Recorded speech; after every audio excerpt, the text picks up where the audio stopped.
igen. Jag kommer börja på svenska så kommer jag ta det på kurdiska sen. Vi börjar mötet med att Margot och att Peter får säga någonting inledningsvis. De kan berätta en del som de har varit med om de senaste dagarna. Och därefter så har vi en inbjuden gäst från Tyskland som också ska berätta lite om det han har varit med om. Helt enkelt när han har varit på besök i olika flyktingläger och framförallt jobbat med våldutsatta kvinnor men också människor. Och där det är en förföljelse som är förfärlig. Och vi fick ju vittnesmål från grupperna, både yazidier men också turkmener och assyrier när vi träffade dem. Precis som civilsamhällesorganisationerna som var där som kunde förstärka den här bilden.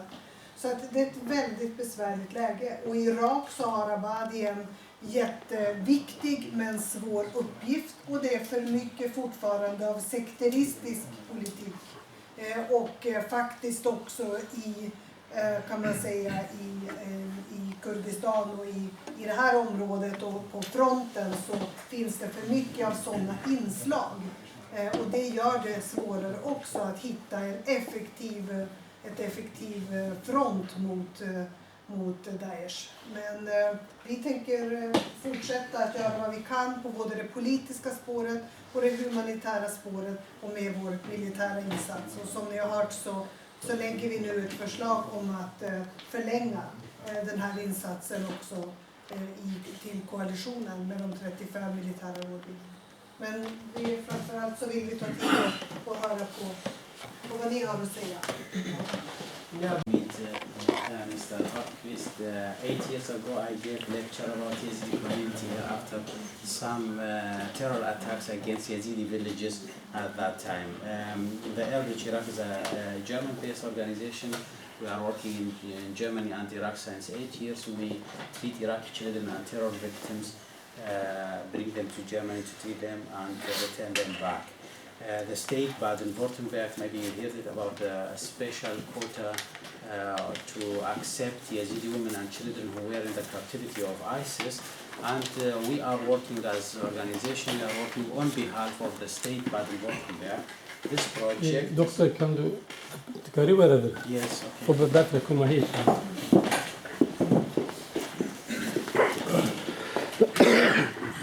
So we start. So the project of State Baden-Württemberg, they decided to take up to 1,000 women and children who were in the captivity of ISIS, especially women who were raped and enslaved by ISIS and were released. We started last March with the first mission, a pilot mission. We brought 23 women and children to Stuttgart to see if it is functioning. This project especially for the rehabilitation and medical and psychological treatment of these women. And it's really the most painful issue in all this, what happened in the last 2 years with ISIS. The most painful issue is the issue of rape and enslavement of Yazidi women and girls. I had last August, for example, a 13 years old child. She was also pregnant from ISIS. She was sold 3 times. She didn't know even that she is pregnant. She told me that the ISIS fighter was very good to me, told me, you are like my daughter. He took me every time, every night to his bed and gave me something to drink. And I was sleeping until the morning. She didn't know even that she was raped. And I have interviewed 1,300 women and children until now in our office in Duhok, because we are working on behalf of the government with direct full financing and supporting with the state. And I am myself now traumatized, because I hear every time stories of 16 or 15 years girls who were 10 times or 5 times sold by different fighters of ISIS. Even their releasing is so difficult. And when they return back to Kurdistan, they are living in the camp. They have lost their father, brothers, and they are coming to Kurdistan. They have nothing. They cannot start. At the beginning, there were many NGOs told it's very expensive to bring these women and children to Germany or to any other European country, because to bring one it costs maybe $10,000, you can treat with these $10,000 people, 20 people instead of bringing one woman. But we have in Kurdistan, I am myself advisor of the KRG for disputed area. In Kurdistan we have no infrastructure. We have even no psychology. We have 2 million refugees and IDPs in Kurdistan, and the civilian of Kurdistan are 5 million. We have maybe about 25 psychologists and psychiatrists. We have no traumatologists. You know, the traumatized women, they need special psychotherapy, not only normal. Therefore, we have the decision to take these women to Germany. The project of Germany is so only in the state Baden-Württemberg. We brought also 70 women and children to state Niedersachsen. The project unfortunately will end with the end of this year. We brought until now 620 women and children, and we have 4 further missions. It will cover about 400 victims, but the victims who are released until last July are about 2,150, only last July. And every time there are many women who will be released, and they are living in very bad situation, because the people, a girl who was sold 15 times, and at the same time she was suffering 1 year in the captivity of ISIS. You cannot imagine what they have. And it is a wound and an injury inside these women. You cannot treat them. But what you can do maybe to help them, to show them our humanity and say, we cannot treat you within Kurdistan. Maybe it's better to bring some of them here. I hope that in Sweden you will be able, as a social democrat, to make such decision. Even to start, we started in Germany with only 23 at the beginning to see if it's functioning, and now the procedure is going very smooth and very well. And until now we brought 620. Do they go back? No, so they become a resident for 2 years. They are not refugees. They don't become a refugee status. They become normal residents of Iraqi with full financing and supporting with the government. They become their own treatment and also living in Germany. The children are going to school. I'm very happy that I find some children that I brought in July, they are now speaking German, and they are going to the German schools, and they can return back anytime they want. After 2 years, they have the ability to take the permanent resident or to return back. This is the project of Germany. It was a special agreement with KRG and German state Baden-Württemberg, and all the procedure is operating from the German side. We as a small NGO who had know-how, we were working. I was working from the beginning of the issue. I was a survivor of the helicopter crash because I was the coordinator of this humanitarian aid to the mountain. And we are working within the German team is coming every month to meet the victims. There is a German professor who make the second. We have in our files between 12 and 72 pages, medical and psychological report. We make medical tests, we make also four psychological tests, trauma tests in German and English language. And when they approved, we bring them with the normal procedure. Or an international capacity that could be based also in Iraq to help these women, because I also believe that in the longer run you have to make sure that these women can be reintegrated also into their society. I am not convinced that it is. I understand that because of logistics and the capacity and all of that, but if we could form together with maybe a few other countries, if we could form the capacity to actually give them the proper treatment, psychosocial and medical and what have you, and offer that instead closer to like in Iraq or in Kurdistan, wouldn't that be maybe a better solution in the longer run? Because the question we put to the Yazidi group Kurdistan was, are they still stigmatized in a way that makes it very difficult for them to come home? And they said, well, it used to be like that, but it is changing because we can see the suffering that they have been going through. We understand what they have been exposed to. This is unfortunately.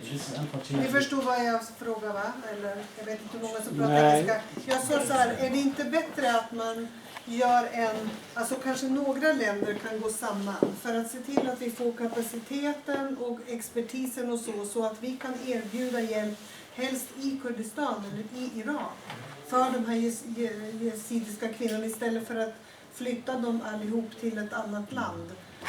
Och när vi träffade den här gruppen så frågade jag också om det är så att de är väldigt stigmatiserade, för det har ju varit svårt att komma tillbaka för de här unga flickorna. Hur ska man kunna erkänna vad man har varit utsatt för, och det har blivit en väldig stigmatisering av det. Och då sa de att tidigare var det så, men idag är det inte längre så. Vi förstår vad de har varit igenom och de kan tas tillbaka så att säga till byarna och de kan få hjälp av släktingar och vänner och så. Och det är mycket bättre förstås om man skulle kunna göra det på det sättet. Istället för att flyga en grupp till ett annat land och risken är ju att man inte åker tillbaka heller. Och det är ju inte bra för den jezidiska folkgruppen heller på lång sikt att det blir så. Så frågan är om, well, you understand my question? Yes, fully.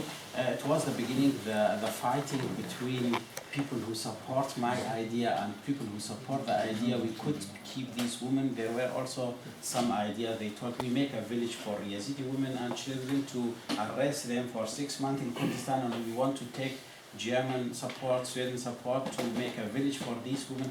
This is for my opinion, also as a physician, it's not a good idea. Also in the Yazidi community, they are not stigmatized. The Yazidi community welcome these women. It is not, they are not refusing the community. Our problem is another vision. Another vision, first we have no infrastructure. Even we have no people who are speaking the language and are psychologists. I have an example for a woman, and told the people yesterday in our meeting. We had a girl about 19 years old.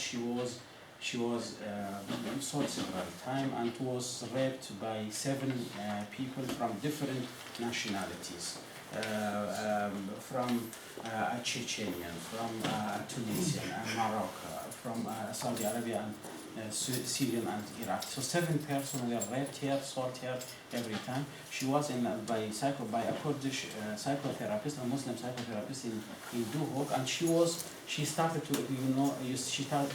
with exploration and was very angry against and attacked Islam within this meeting, within this treatment. And the psychotherapist, instead to accompany her in this issue and take her quiet, he started to defend Islam and told her, no, they are not Islam, no, ISIS is not, they are not Muslim, what you are doing, they were 7, and he didn't understand. He put himself as defense of Muslim against a Yazidi woman, a victim, who were suffering 7 times in the name of Allah and in the name of Islam. And this is the problem. We have no people who understand. In Europe, even you have Kurdish. We have very good. In our project, there are Kurdish Muslims who are working very well. They accept it because we have here in Europe, in Sweden or in Germany, we have people who are speaking Kurdish language or Arabic language, but they understand what they are doing. In Iraq, we have no people who are understanding that there is difference between a victim who was raped in the name of Islam, and I come as a therapist because I am Muslim, I have a religious background, I am defending Islam in opposite of this victim. This is the problem. It is a plan B if it is not possible to treat these women who are returning back from the captivity of ISIS. If there is no way to get them outside to treat them in Sweden, in Germany, or the other countries, maybe it would be a good idea to find a new solution in the area. But for me, it is not very effective. There are some projects also supported by Germany, by the way. German support both sides. German support our project as a government of the state Baden-Württemberg, and there is also Ministry of Foreign Affairs. There are several projects supporting for social care and psychological care for these victims, but maybe not full traumatized. I think therefore, for my opinion, this is also my appeal. I can speak also in the name of these victims to not take all the time of your very important meeting. My appeal to Swedish government, we thank you very much for humanitarian, but Sweden, also Social Democrat, I myself, I vote every time Social Democrat because it's SPD. I am a traditional SPD voter in Germany. I'm a German citizen. You are an image of defending human rights and the values of human rights and equality. And I read last week a speech of the Prime Minister said, please no more refugees. I understand it's very difficult in this situation to take so many refugees, but maybe also it's important for Social Democratic Party to say, okay, we don't need to have the refugees from Hungary or from Greece, but we selected the people who were really victims of ISIS. They are traumatized women and children. We bring them directly to Sweden because we know that they are in need, and the other people, sorry, we cannot. Maybe it's also for your party, it's for your image is very important. First of all, thank you very much for everything that you've been doing. And I will be studying also your report, and even if you have a fuller report, I would be indeed very interested in having that, and getting access to it, and I will read it and study it carefully. You can rest assured that we will do everything from the Swedish government to continue our humanitarian efforts to protect especially women and children who are exposed to sexual violence of this kind. I know it very well, and unfortunately this reminds me of a situation that I found in the DRC, in Congo, remains from what happened in the Balkans, even in those days, everywhere in the world where there is war and conflict. Unfortunately, sexual violence is used, and here it has become, as the New York Times called it, a theology of rape. So it's even with instructions on how to do it. I believe that the principles behind also our humanitarian assistance is, of course, that we cannot pick and choose. We cannot say that we take only this group or we take only that group. We always have to stay sort of true to the principles behind any humanitarian assistance. But in this case, we know that the Yazidi population is, of course, under attack and is a target group. So it means also that they need our support and our help. I will be happy to study, to take contact also with Germany, and I will instruct the Foreign Ministry to take such a contact to learn more about this particular project. I don't want to promise anything that I later on cannot live up to. I think that we should look at different options, what could be the most effective, because maybe it is also for other women who have been raped, who have been sexually abused. It would be of help to make sure that we create a capacity also in Iraq to help or assist, to bring there.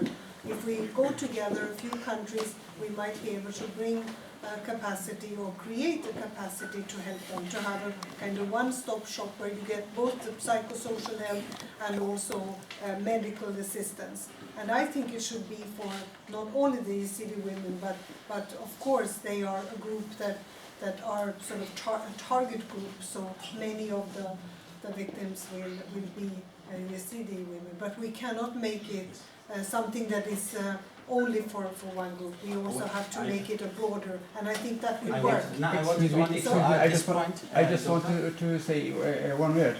All the countries in the world it's about it's between two or a little bit more than two forces. But the Yazidi situation is not a conflict with, between two or more groups. The Yazidi situation is armless people, and all the area is against Yazidis. Yes, but also against Turkmens or Assyrians. All the other area, there is Sunni Muslims in Turkey and in Jordan, in Arab weekend, and in every other area. And we cannot go to any other area. And even in Kurdistan, if those severely injured, both psychologically and physically injured people, especially women, when they go to the psychologist, when they go to they treat them with the Quran and with the Muslims religious sect. I understand all of this. I'm saying that therefore we want to have help from this point of view. No, but this is what I'm saying. We have to create the capacity, but maybe we should create the capacity there. Also, so in order for them to be able to return to their families where they have their loved ones, where you can work also with, in some cases there is stigma, unfortunately, but it is changing. And I think this is a very positive thing, because now families say, we want to bring them home, we want to support them and help them, so that they can be reintegrated also into their societies and belong to somewhere. So I think this is only to add two small points. It's not special our project, so to correct maybe the message. It's not special for Yazidi. The German project is for vulnerable women and children from north of Iraq, and we talk also Christian women and children who were in the captivity of ISIS, also Turkmen Shia and Arab Shia. We had also some victims. We talk them in the project, but 95% of the victims, unfortunately, are Yazidis. I think that's excellent. This is this is and the next point. The most of the victims, they have no family more. So we have children, we have women, the man and all boys and men were killed, and we have a wife with two children or two girls. They have no family more, they have no roots, they cannot return back. They are living in a tent, in a camp, without any help, without economical background, without economical. These are the target group what we talk until now, and what we take and the next. This is maybe the most special point. For the last point, I want to thank you very much. I have a small present for both of you, maybe a symbol of Yazidis for both of you. To give you in the name as a thank for our community, for humanity and engagement. Thank you very much.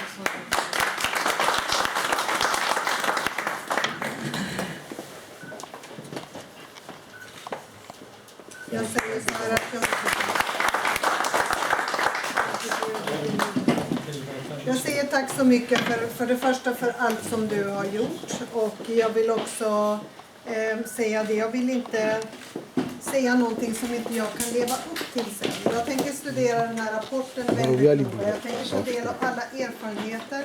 Jag tänker se till att UD tar kontakt också med det här projektet i Tyskland, och att vi ska undersöka vad är den bästa och effektivaste metoden. Ska vi göra det kanske i Irak eller närmare, så att vi faktiskt också kan bygga kapacitet att ta hand om den här typen av